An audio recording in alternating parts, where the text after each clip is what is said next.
खालामाथ' जोङो बेखौ बोसोरफ्रामबो खालामनाय जायो आरो जोङो बेखौ गथ'फोरनो टिचारफ्रा बिसिबां फोरोंखो आरो गथ'फ्रा गाव पार्सनेलि बिसिबां एडभान्स जाखो बेखौ जोङो नायनो थाखाय बेबायदि प्रग्रामखौ जों बोसोरफ्रामबो खालामनाय जायो आरो जोङो बेखौ बिसिनि बबे स्किमा बबे प्रजेक्टआ साबसिन जादों नायबिजिरनो थाखाय जोङो गुबुन गुबुन कलेजनिफ्राय एक्सपार्ट लेंहरनाय जायो। देग्लायबो जोङो CIT Kokrajhar BB engineering college Kokrajhar आरो साइन्स कलेजनिफ्राय 3 एक्सपार्ट लेंहरनाय जादों। बिसोरो जोंनो सेलेक्सन खालामनानै देखायगोन। प्राइसआ गिदिर बाथ्रा नङा, पार्टिसिपेन्टआ गिदिर बाथ्रा। आरो आंबो दा प्रजेक्टआव मोनसे प्रजेक्ट नायदों। I am very impressive. आं माने मोजां मोनदों। बिसोर दा बेखौ इन्डियाआव बानायफेराखै। दा बे जापानाव बानायबाय बे प्रजेक्टखौ, जाहाथे गारिया खारनाय लोगो लोगो अट'मेटिकेलि लाइट जोंगोन आरोखि, जाहाथे लाइट बन्द होबाबो प्रजेक्ट बे दस्रायाव जापानफ्राव जाजोब्बाय, मोननै कान्ट्रियाव जाबाय दा बेखौ गथ'फ्रा बानायदों। जोंनाव जाय जिनिसखौबो गोसोखांनानै बानायदों। दा बेफोरबायदि जोङो गोदान आरो दंबावो जानो हागौ, आं नायजोबाखै। दा आं मोननै नायनायाव बेखिनि एडभान्टेजखौ नुनो मोनदों। आसा खालामो आरो जोङो फैगौ बोसोराव बिनिफ्राय साबसिन बानायनो हागोन होननानै। आरो जोङो नेक्स्ट फेब्रुवारियाव मोनसे प्रग्राम लानो नागिरदों। आर्ट कम्पिटिसन लाबाय थायोमोन जोङो, बेजों लोगोसे जोङो मेथ्स कम्पिटिसननिबो सिन्था खालामदों।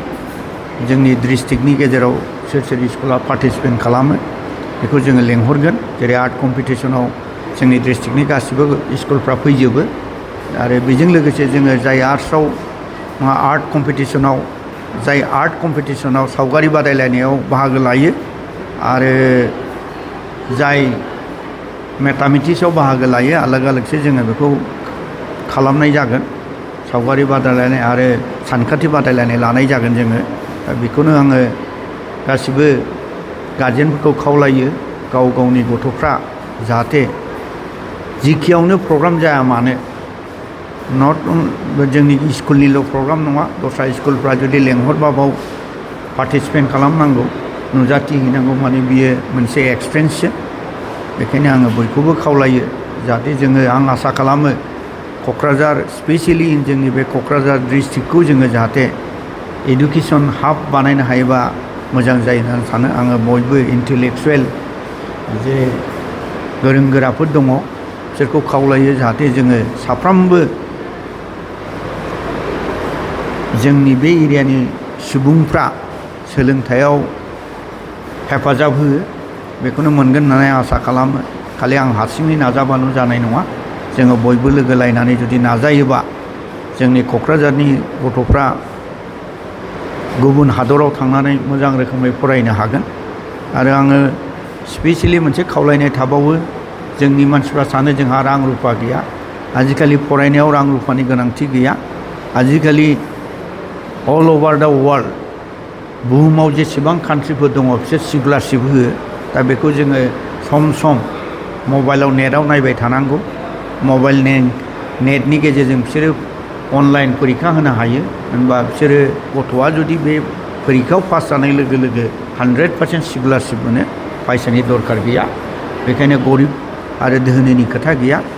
खालि जोङो गारजेनफ्रा फरायसाफोरखौ सापर्ट खालामनांगौ आरो फरायसाफ्राबो गावनि गोसोखौ नांथाबनानै बाहागो लानांगौ। होनबा जोङो फरायनायाव रां रुफानि बारा गोनांथि गैया होननानै आं सानो। जोंना बाहाय जोङो क्लास 1 निफ्राय 12 सिम लायो आरो जोङो बे नार्सारिफोरखौबो ओरैनो थाहोदों, नायहोदों। लायाबाबो जोङो क्लास 1 निफ्राय 12 क्लाससिम लाजोबदों आरोखि। बे ग्रुप वाइसआव बानायनाय जादों। जोङो क्लास 8नि थाखाय मोनसे ग्रुप, बिदि आलदा आलदा ग्रुप बानायनानै बिसोरो मोनसे बानायदों। बेखौ फोरोंगिरिफ्रा गासिबो खालामना होदों। आसा खालामबाय आङो जाहाथे बयबो जोंनि नागरिकफ्रा, जोंनि बे सुबुंफ्रा सोलोंथायाव आवगायलांनांगौ आरो बेखौ आवगायलांनोबा जोङो जोंनि गावबागाव न'खरखौ जोङो थिग खालामना लाग्रोनांगोन। न'खराव जोङो गथ'फोरनो मोजां परिबेस होयोबा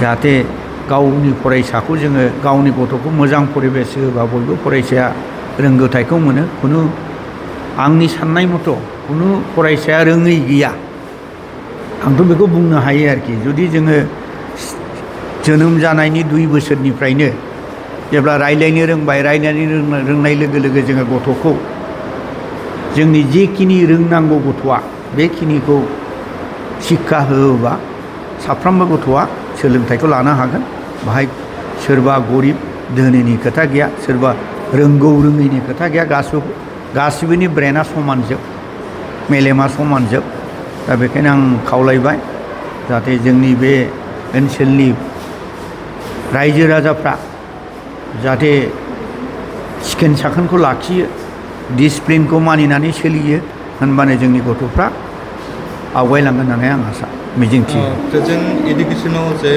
साइन्सआ स्टुडेन्टफोरनि थाखाय बेसेबां इम्पर्टेन्ट होननानै सानो नोंथाङा एक्सुवेलि फरायनायाव बा सोलोंथायाव साइन्स आरो आर्ट्सनि खोथा गैया नोङो साइन्सआबो गोनांथि आरो आर्ट्सआबो गोनांथि खालि साइन्सआल' गोनांथि बे नङा गासिबो गोनांथि मोननैबो समान हिसाबै जोङो खामानि मावनो हायो आरोखि दा बेखायनो जोङो आर्ट्स फरायबादि जेबो जाया बे नङा बेखायनो आंनि साननायाव साइन्स आरो आर्ट्सनि खोथा गैया रोंगौथिनिसो खोथा रोंगौथिया मोजांब्ला नों जेरावखि थाङा बे खामानिखौ मावनो हागोन दा मेडिकेल लाइना मेडिकेलनि खामानि मावगोन इन्जिनियार मावगोन माने आलादा आलादा डिपार्टमेन्ट थायो बेखायनो जोंनो गासिबो गोनांथि आंनि हिसाबाव बाहाय बिगियान आरो माबा आर्ट्सनि खोथा फैया सोलोंथाइनि खोथाया मोननैबो एखे आंनि साननायावबो आरोखि बिटिसि ओनसोला सोलोंथाइखौ साबसिन खालामनायनि थांखि लादों बेखौथ' आं नाजागासिनो दं खिन्थु नाजानायनि गेजेरजोंबाबो जोङो दा माखासे आं एक्सटेनसन खालामबो आवगायावबो बुंदों दिनैबो बुंदों आङो बाक्सायाव मोनसे हा एडभान्स हरबाय एसे दा फाइनाल जायाखै दा जोंनाव बे एरियायाव फाइनेन्स रां रुफानि एसे प्रब्लेम जायो जोंना प्राइभेट स्कुल आङो गभर्नमेन्टनिफ्रायबो रां लानाय जाया आं लानायबो नङा मानोना गभर्नमेन्टनिफ्राय रां लानाय जायोबा खामानिया थारमाने माखासे बाउन्ड थायो बेखायनो आङो आसा खालामो जों फिसखौबो नांगौ रोखोमै जेखिनि लानांगौ बेखौ लानो हाया एसे खम रोखोम लानाय जायो लासै लासैनो आङो नाजागासिनो दङ आरो आङो सानदों दस्रा डिस्ट्रिक्टफ्रावबो बिटिसि एरियायाव खुलिनायनि आं बाक्साखौथ' कनफार्मानो जाबाय बायदि बेखौ आं लासैनो नाजागोन आरो बेनि थाखायनो आंनो रायजो राजानि सापर्ट नांगौ रायजो राजानि गथ'फ्रा फरायबासो आं स्कुलखौ सालायनो हागोन आं हारसिङै नाजाबानो जाया आरो जोंनाव मोनसे प्रब्लेमा जादों बेखौ आं बुंखानानै लाबाय सासे फोरोंगिरि थांबा फोरोंगिरि मोननाया जोंनि थाखाय माने रोंगौथि गोनां